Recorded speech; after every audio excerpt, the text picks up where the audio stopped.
Well, hello and welcome to a very special edition of Eye on Rye. I'm Mayor Joe Sack, and today we have with us Regina Latkany, and we're here at the Rye Arts Center. Regina is a local artist. She lives in Rye. She raised her family in Rye. Greetings to you, Regina. Thank you. Now, we're here, as I mentioned, at the Rye Arts Center, and 20 of your oil on wood paintings are here. And I'd like to talk to you a little bit about them, but first I want to discuss briefly with you your background. How long have you lived in Rye? I've lived in Rye for about, since 1970. And you raised your family here? And I raised my family. And I have 5 children and 9 grandchildren. But I've always painted ever since elementary school. I remember I used to get up on a stool and illustrate things for the teacher. And I thought it was a big deal, and she'd give me a lollipop, and I smiled. Maybe because of the lollipops, I continued my interest in the art world. Well, it certainly has progressed from the time that you were in school. Yes. And then there was a period in my life that I was very heavy into other worlds. I was addicted to chess. And in 1972, I played Bobby Fischer in his last exhibition game in America before he went on to win the championship in Reykjavik, Iceland against Boris Spassky. And that was a very big deal because since 1948, it was always Soviet dominated. And then Bobby Fischer came in and won, and this was the time of the Cold War. And so I was quite thrilled by his accomplishment. That's super. There must be some sort of connection between the artistic mind and being a master chess player. Well, I guess visually, you think ahead in paintings. When you sit down to paint, your mind just goes forward and progresses. Well, I want this here and I want that there. It's the same thing like chess with certain moves. You think ahead. So the exhibit that you have here at the Rye Arts Center, there's a very specific focus to it, I understand. Yes. And just to set the table, all of your works that are on display are inspired by postcards that are also contained on the painting. So maybe could you describe for us how that started? How did you start collecting postcards, and how did it then segue into turning them into Yes. works of art? Well, we traveled a great deal. I would go into shops, different shops, and I would see these postcards. And they were old, and they cost more than the new cards, and I couldn't fathom that. And I said, how can they charge more for an old postcard and the new ones are less?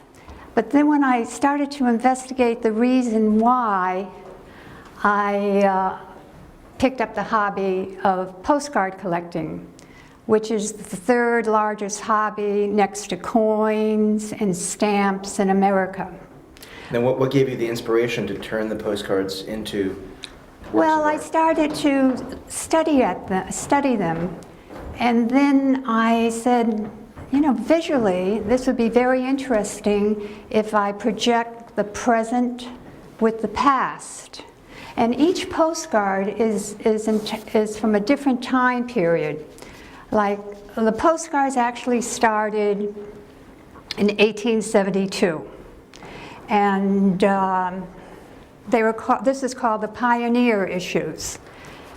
And if you flip the postcard over, if any people do have antique postcards and they're curious about what year that postcard came from, they would look at the back of the postcard, and in the Pioneer issues, it would say souvenir, or it would say mail card. So you knew that the postcard came from that year, but you were not allowed to write on the postcard. That was a no-no. Then followed a different period, then followed the private mailing card, and then the word, and then you still couldn't write on the back of the postcard. And then in 1907, the whole world changed. The postcard was divided, not cut with scissors, but a line was drawn on the back where you could actually write a message in addition to the address. But then that presented, people felt that this was hurting the moral fiber of America. The religious leaders would say, oh my heavens, the children are going to read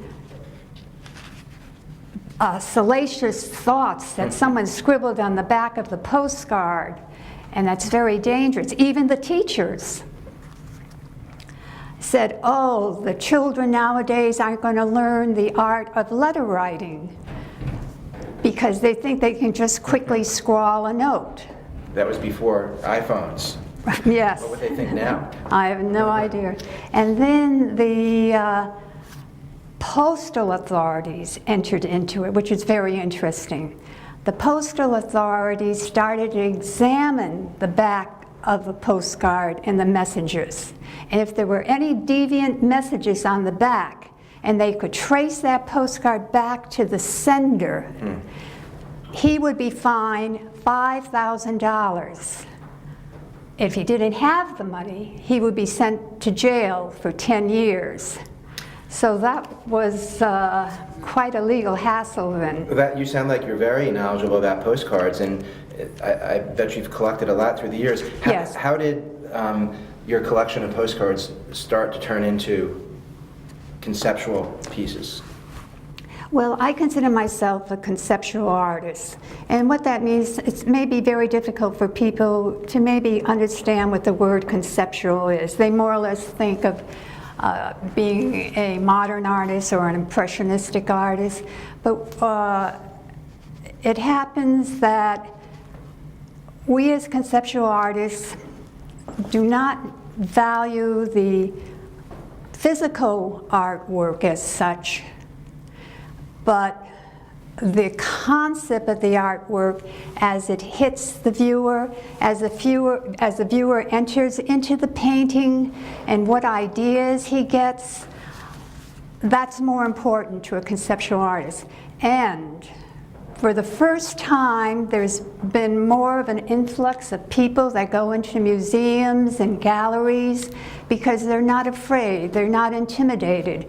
Because before they said, oh, I don't understand anything about it. I don't understand this academic work, impressionism, modernism, I don't understand it. But when you go to a conceptual artist exhibit, they can identify more, and they don't have that fear of not knowing what's going on. Well, this one right behind us really strikes me and draws me in.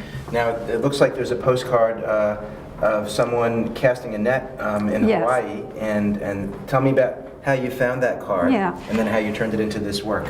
Well, this particular postcard has a white border around it, and if you notice that, that's because in 1915 to 1930, the people, the manufacturers were having a difficult time because so many people went into the postcard business because the back was divided in 1907. So they did not let the color print go all around the postcard. So that identifies the period that is. But then later on, I love the idea and the concept of the surfing wave. And so I said, here, this used to be the traditional Hawaiian teenager, but that's changed. Now we have the new Hawaiian teenager on his surfboard. And so I compared the two worlds. Surfing, well, it was really reintroduced in the 1970s by a teenager by the name of Duke. Mm-hmm. He was very handsome, he was very athletic, and he was very articulate. The reason why he introduced it, because before, when the Hawaiian Islands were first discovered for Western civilization by Captain Cook, the missionaries came in. And the missionaries said, no way are we going to allow surfing. They thought it would destroy, it is destroying the moral fiber of the youth. So they banned it. But then when the missionaries' importance started to diminish, the surfers started coming back. And this one particular surfer, his name was Duke, that's his nickname, he brought, because of being so articulate, he brought surfing back to the mainstream. And in Hawaii, these big, gigantic waves that I've been to a number of times, in the North Shore, in Oahu, it's called the Banzai Pipeline. And to see these mostly teenagers, attempt to ride the waves there is a thrilling experience. But unfortunately, a lot of them do die in those waves. Well, hopefully this has a happy ending, this one here. Oh, yeah. But I can certainly see the connection that you're drawing between the past Yes. and the present, and I think I'm Right. starting to understand conceptualism by looking at some of these Yeah. examples. Will you show us some more of your paintings? All right. So, Regina, there's so many great pieces that have caught my attention, but of course this one seems to be about rye, so I wanted to ask you about this particular work of art. Where did you find this postcard, and how did it inspire you to do this piece? I found it in my collection when I started to go through my various shoe boxes, and I found it and I said I'd like to do something with it. And so I researched the history of rye, and I put together this particular painting. Rye Playland opened in 1928, and this is the Dragon Coaster, and that was erected before they were in the process of erecting. It was official, even though the Playland opened in 1928. And you see this guy going into the dragon. This is the great human cannonball. See him being shot out of the cannon? And he performed in 1933 at Rye Playland.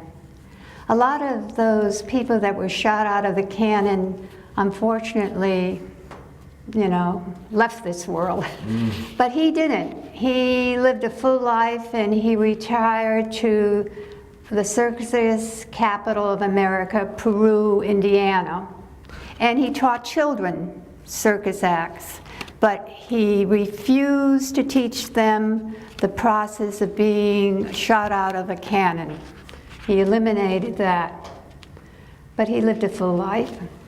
And here is the trolley in Rye, where you could take a trolley ride Right down Midland Avenue. along Purchase Street and to go to the beach. And you only had to pay 5 cents. I have the way it went. It went down Purchase Street, along Meadow Street, which is now called Midland, to the shore, and there was a turnaround on Beck Avenue, and it came back to Purchase Street.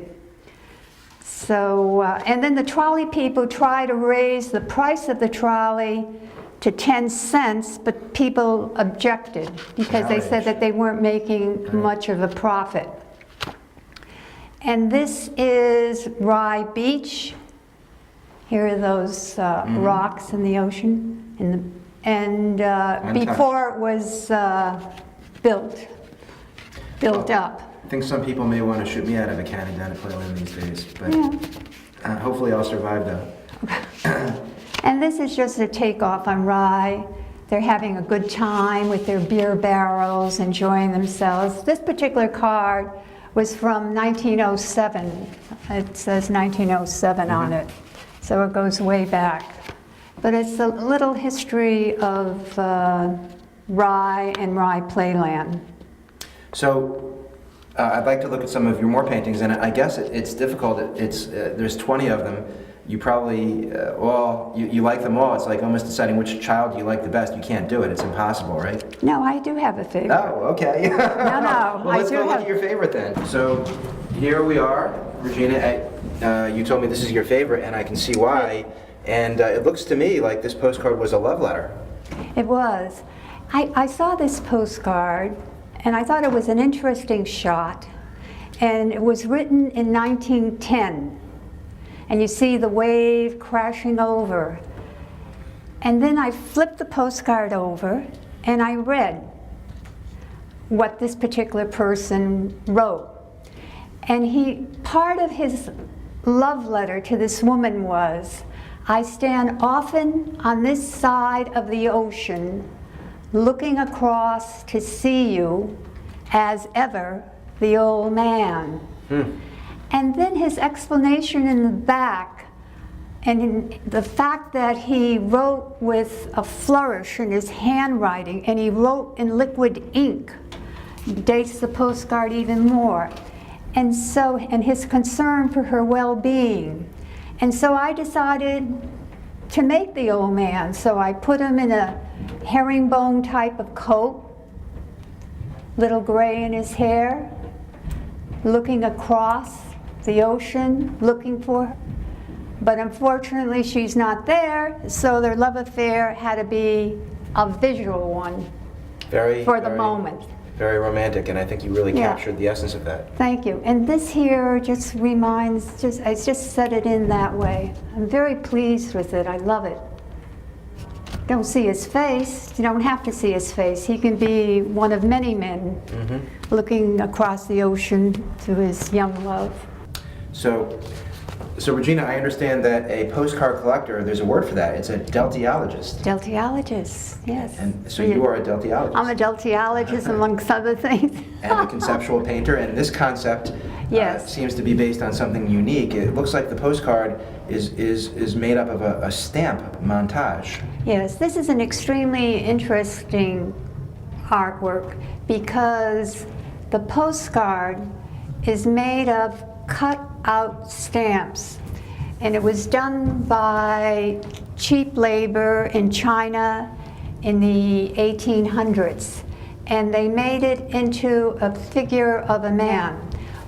And he's fishing, and the fish is also from a cut out stamp.